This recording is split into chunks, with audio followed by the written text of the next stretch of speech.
Look who it is. It's Lydia. Lydia, how are you doing?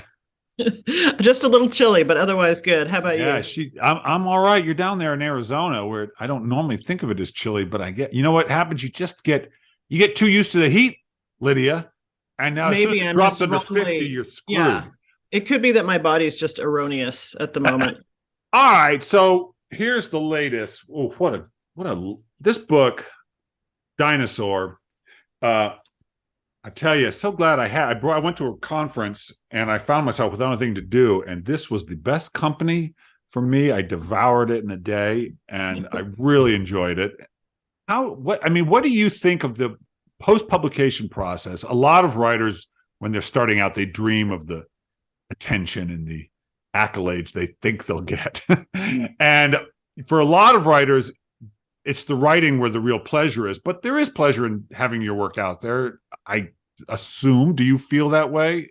Do you gain anything Well, from that's a the? good question. I really like, so certainly for me, the main joy is in the writing. There's no question. And I know it's true that some book authors actually really love the sort of promotional part of the gig.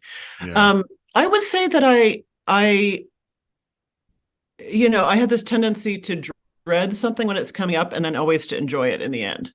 So, so I'll dread like having to make a public appearance, but then when I'm Yeah. actually there, I actually have a great time and I love seeing people, especially now in this sort of like post hermit period Yeah. of Yeah. let's hope latter day COVID or something. Right. um It's so yeah. I mean, because for my last book it was like full early phase lockdown because Right. children's Bible came out right at the beginning of COVID in 2020, like Yeah. in May or something. And Yeah. so it was really everything was virtual, right? And so Yeah. it's nice to be doing some things in real life again. It really is. Let me ask this: when writing is unusual, I think, in that it has a performative nature to it that is not perhaps obvious from the because you're just sitting there at your desk. But I've always felt with writing like I don't actually know what's going to happen personally until I start doing it. And so, do you ever have that same sense with writing? Like, oh, am I going to be able to do? You're going to do it every day, but there's a difference between being in it and approaching the page. Does that make sense to you? Yeah, I know. I think I'm the same kind of writer because I actually really like this that I think of it generally only in those moments when I'm engaged in Doing it, it. yeah, Yeah, yeah, I mean, which doesn't mean that I'm sort of obsessively a consumer of narrative in all its forms, sort of. yeah. So I think that in that way, when of course, this is just the way I excuse like a lot of viewership and Yeah. laziness and I'm a professional, like man. I got to binge do this. watching. Yeah, binge Right, watching. It's all homework, right? It's all right. but truthfully, I'm just sort of addicted to narrative, as we all are to some degree or another, right? Sort of Yeah, cognitively and emotionally. yeah. But I don't think generally expressly about whatever I'm working on, except in the moment that I'm working on it. And that goes for before I start it too. So that sounds kind of like you're cold open Yeah, there. I think you know what? I think it's smart because I have a theory about stories, which is they only really make sense when you're telling them in a way like I can't get my head, even if I write a lot of personal narrative stuff, and it's still, it doesn't really make sense until I'm in it. Seen from the outside in fiction for sure. Does that make sense? In other words, you got to be in that flow of it. Like you got to reread. I don't know. Do you do the thing where you reread some of what you wrote the day Yeah. before to get back? Mhm. Because just to get back and like what's happening again, or what does it feel like again? Does that make sense? Yes, I mean, I completely 100% agree with that. I mean, I always have to read over, and so that's perhaps like I mean, I won't say it's a waste of time. It's just No. it's sort of iterative, right, and Yeah. repetitive. That sort of, and you can't be doing because I work a normal job, Right.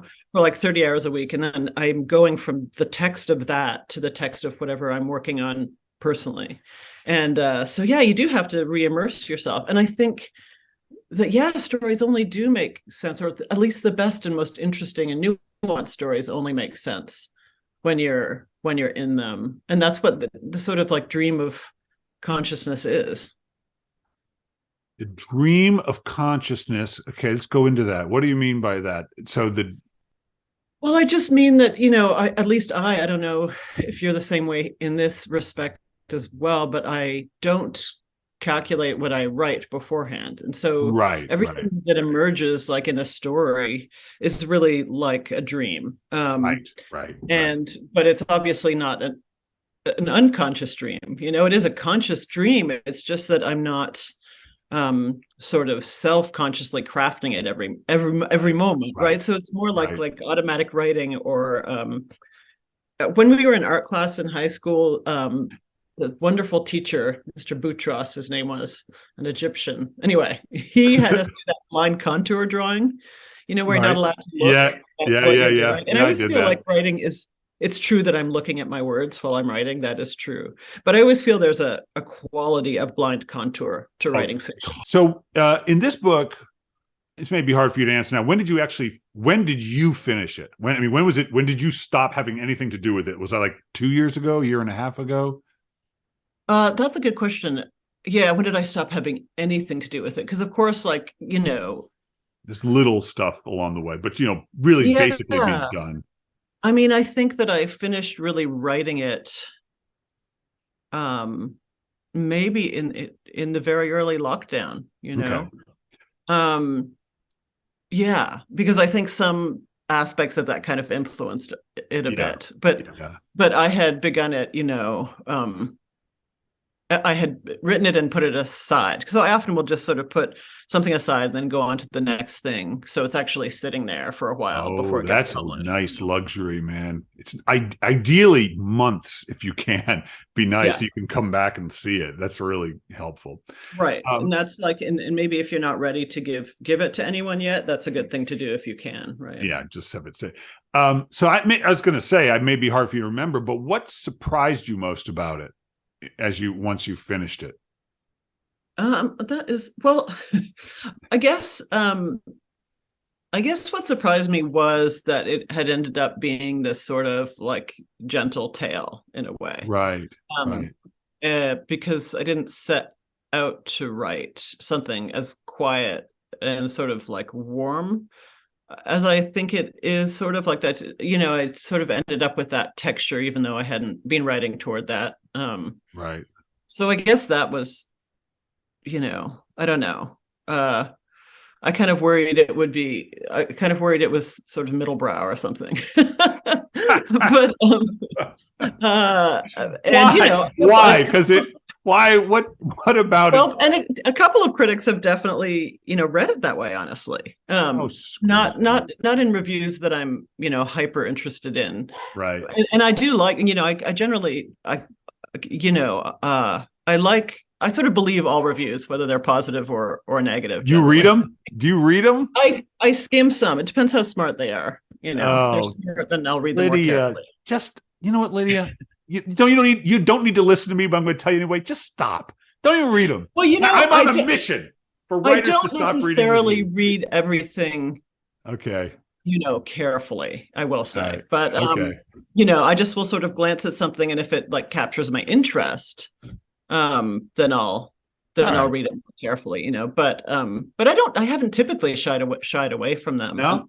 But there are a couple with this book where I was just like, yeah, I think I'll read that later because I get the drift of it and it's Right. not pleasing to me. But Yeah. essentially, the critique that because the character is rich and white and male, that his story is not worth telling or not of Oh. general cultural interest, that kind of critique. Oh, that's It's not surprising at all to get that kind of critique, right.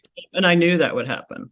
All the same, I'm not ashamed of having written such character. You done good. I hope you're happy Okay. with the book. I was happy with it. It also helped me with Oh, my good. flight. I had enough left over for my flight home. But I got one more question for you, Lydia. Uh, Yes. and it is, I want you to finish this sentence. I want you to think about all the writing you've done for young adults, essays, novels. Think of it all. If it's taught you anything, it's taught you what?